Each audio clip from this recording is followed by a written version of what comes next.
Place a board across the panels as you proceed for safety.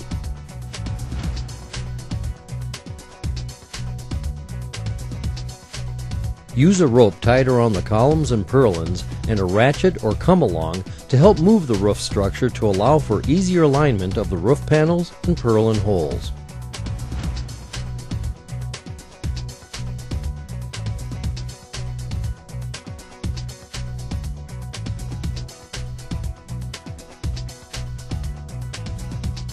Next, get the roof capping and gable trim ready for installation by peeling off all plastic and stacking neatly. Inspect each part for scratches and other damage. Stack as gently as possible to reduce the chance of bending or scratching the trim. The gable trim pieces overlap each other to achieve the desired length.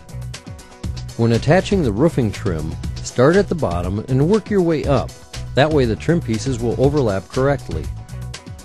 Maneuver the gable pieces into position and secure with roofing screws. Attach the gable trim on the top and screw the gable trim pieces underneath in the bottom lip of the purlins.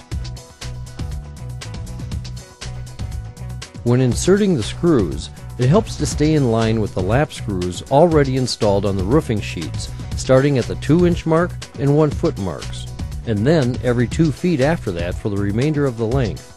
This will give a uniform appearance and will assist in the placement of the gable trim screws.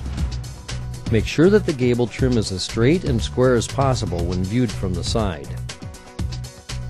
Now attach the roof ridge cap. Line up the roof ridge cap so that it is flush with the edge of the gable trim, just prior to where the gable trim rolls or bends downward. Screw in with roofing screws at every other rib. Always refer to the print sheet. We'll now attach the vinyl bumper to the rub rail. Cut the piece to the desired length. You'll want this to be an 1/8 inch longer than desired to allow the vinyl to expand and contract with changes in weather temperatures. Lay the vinyl bumper in place and attach at the top first. Spacing should be 4 inches along the top and 8 inches along the bottom. Be careful not to stretch the bumper as it is being installed, as this could cause the bumper to pull free from its staples, nails, or screws when the bumper expands or contracts due to changes in temperature. To install the vertical bumpers, use self-tapping Torx head screws. Install by placing the bumper on the column in the desired position and screw it into place. The vertical bumpers can be installed anywhere along the column. To mount it lower than shown here, just trim the vinyl bumper to allow the vertical bumper to fit. Now, make sure the concrete stop plate is attached to the dock end of the ramp assembly. If it is not, install it as shown. Insert 3 1/2-inch by 1.5-inch section bolts and tighten. Now we'll attach the ramp to the ramp float assembly. The ramp angle brackets are adjustable and can accommodate numerous ramp angles for all locations. Use 1/2-inch by 1.5-inch section bolts to attach the ramp angle brackets to the ramp float assembly, and also to attach the ramp angle brackets to the ramp itself. Tighten using a 3/4 inch deep well socket, tightening on the nut side where possible. Next, we'll position the ramp frame in place to make it easy to slide the ramp bracket ears into the angle pieces on the ramp frame. Insert the ramp hinge pin through the holes on the ramp attachment bracket after the holes are aligned properly.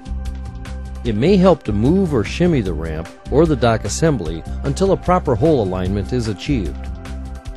A come-along can also be used for this purpose. Once the holes are aligned, you can pound the hinge pin in with a sledgehammer to help get the pin through the holes. Place the 1-inch ID washer over the hinge pin end and secure with a hinge pin bolt, 2 washers, and 2 nuts.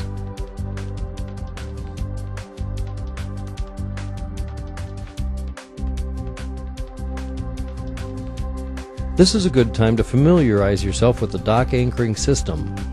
The anchor shown is a wall anchor. It will be buried up to the ears or hoops in concrete.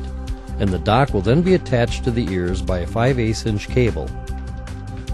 Check the print to find the proper location of the anchor tube assembly and install accordingly. The anchor tube is used to attach the anchor cable from the anchor to the kit dock frame. Their locations will be noted or found on each print and should be installed at pre-assembly. Finish by installing the rub rail in its proper location. The rub rail should be notched out on the inside, where the inside of the rub rail touches the outside of the dock frame. It should be enough so that there is a recess to allow for the bolt head that attaches the anchor tube to the frame.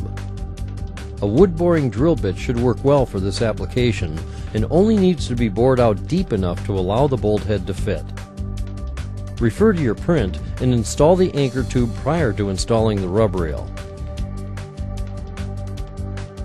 Now wrap the anchor cable around the anchor tube and secure with 3 5/8 inch cable clamps. Leave approximately 6 to 8 inches between the clamps. Leave approximately 3 feet of cable after the last clamp and wrap the cable around itself. Leaving about 3 feet of cable will allow for any future adjustments to the anchor cable. Repeat this process on the other anchor cable. Now the cables will be attached to shore using a wall mount anchor bracket system, a pour-in pier-to-ramp bracket, or a bolt-on pier-to-ramp bracket. Refer to your print and run the cable from the dock at the cable anchor tube back towards shore. The distance from the center line of the ramp frame out to the cable anchor system should be the same length as the ramp frame. For example, the ramp frame shown here is 28 feet, so the cable anchors should be spaced 28 feet from either side of the center line of the ramp frame. This concludes the assembly process for the ShoreMaster kit dock. Be sure to contact your ShoreMaster representative with any questions.